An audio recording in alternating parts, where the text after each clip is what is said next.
എൻ്റെ അമ്മയും പപ്പയും എന്നെ മെഡിക്കലിൽ കൊണ്ടുപോയി. മെഡിക്കലിൽ കൊണ്ടുപോയപ്പോൾ അവർ എക്സ്റേ എടുത്തു. അപ്പോൾ അവർക്ക് മനസ്സിലായത് എൻ്റെ ഇടത് കാലിൻ്റെ ഈ ചട്ടം വിട്ടിരിക്കുകയാണ് ചെയ്യുന്നത്. അതുകൊണ്ടാണ് എനിക്ക് കാല് നിലത്ത് ഊന്നുവാനോ അല്ലെങ്കിൽ നടക്കുവാനോ കഴിയാതെ ഇരിക്കുന്ന അവസ്ഥ.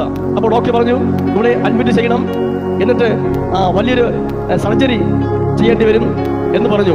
അപ്പോൾ അമ്മ പറഞ്ഞു അങ്ങനെ അവർക്ക് സംശയമെങ്കിൽ ഒരിക്കലും എൻ്റെ മോനെ ഒരിക്കലും ഓപ്പറേഷൻ ചെയ്യേണ്ട, ഓപ്പറേഷൻ കൂടാതെയുള്ള ചികിത്സ അത് മതി എന്ന് അമ്മ പറയുവാനാണ് ഏറ്റുന്നു.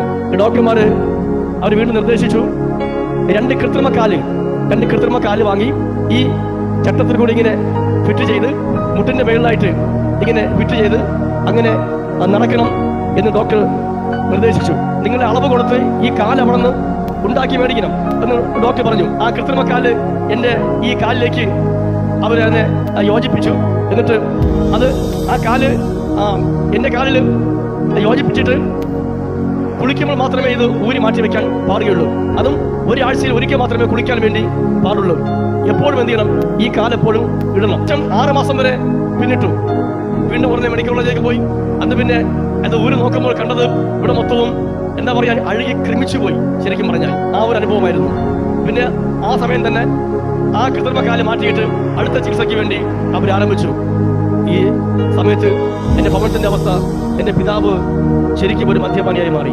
എൻ്റെ ചേച്ചിക്കോ ചേട്ടനോ ആഹാരമോ വസ്ത്രമോ ഇല്ലാത്ത ഒരു നിലവാരം ആ വീട്ടിലേക്ക് എത്തി. ഞായറാഴ്ച അമ്മച്ചി വന്നു. ഞാൻ പറഞ്ഞു ഞാൻ വരുന്നില്ലെന്ന് പറഞ്ഞു. അമ്മയും പറഞ്ഞു വരുന്നില്ല. ആ അമ്മച്ചി നിർബന്ധിച്ചു, വന്നേ പറ്റുള്ളൂ, ഇന്നും കൂടി വന്നേ പറ്റുള്ളൂ എന്ന് പറഞ്ഞു. അങ്ങനെ വീണ്ടും എന്നെ കൊണ്ടുപോയി. എന്നാൽ അവരുടെ പാട്ടുകളും പ്രാർത്ഥനയും സാക്ഷികളൊക്കെ കഴിഞ്ഞു. ആ പ്രസംഗ സമയത്ത് ഞാൻ വന്ന് എനിക്ക് തറയിരിക്കാൻ വേണ്ടി പറ്റിയില്ല. തറയിരിക്കാൻ കാര്യം ഇത് എന്താ പടങ്ങുമില്ല. അപ്പൊ പണ്ടത്തെ കുട്ടക്കസാരയിൽ ഞാൻ ഇങ്ങനെ ഇരിക്കും. പത്രോസ് പറഞ്ഞ ആ വാക്കുകൾ എന്ത് ചെയ്തു, വാക്കുകളെ പറഞ്ഞിട്ട് കാല് നരിയാണെങ്കിൽ ഉറച്ച് കാല് ഒന്ന് നിവർന്നു നിൽക്കുക എന്ന് പറഞ്ഞിട്ട് ദൈവാസനം ഓടി എന്റെ അടുക്കൽ വന്നിട്ട് ഈ കുട്ടക്കസാര ഇങ്ങനെ ഇരിക്കും എന്നോട് പറഞ്ഞ് പ്രിയ മകനെ കാല് മടക്കാൻ പറഞ്ഞു എന്ന് പറഞ്ഞിട്ട് ഈ കാല് മടക്കാത്ത എന്നെ ആ പാസ് കാല് പിടിച്ച് മടക്കി. കാല് മടങ്ങി. അതിന് അധിവാസൻ എന്റെ കയ്യിൽ പിടിച്ചുകൊണ്ട് രണ്ടുപേരും മാറ്റി ചാടി. പിന്നെ എനിക്ക് ഞാൻ എവിടെ നിൽക്കുന്നു എന്ന് എനിക്ക് അറിഞ്ഞൂടാ. ആമേൻ. 5 വർഷം കൊണ്ട് ഒരുപക്ഷെ ഓപ്പറേഷൻ കഴിഞ്ഞാൽ ആമേൻ പ്രാണൻ പോലും നഷ്ടപ്പെടും എന്ന് പറഞ്ഞ അവസ്ഥയിൽ, എല്ലാവരും ഉപേക്ഷിക്കപ്പെട്ട അവസ്ഥയിൽ, ഒറ്റ പ്രാർത്ഥനയിൽ എന്റെ കർത്താവ് എന്നെ സൗഖ്യമാക്കുവാൻ ഇടയായി തീർന്നു. ഡോക്ടർമാരുടെ എക്സ്റേക്കോ അവിടെ സ്കാനിങ്ങിനോ അവിടെ ടെസ്റ്റുകൾക്കോ കഴിയാത്തത് ഒറ്റ പ്രാർത്ഥനയിൽ കഴിഞ്ഞു എങ്കിൽ അന്ന് പകൽ എനിക്ക് മനസ്സിലായി യേശു ദൈവമാണെന്ന്. വെറും ദൈവമല്ല, സൗഖ്യമാക്കുന്ന യേശുവാണ് എന്ന്.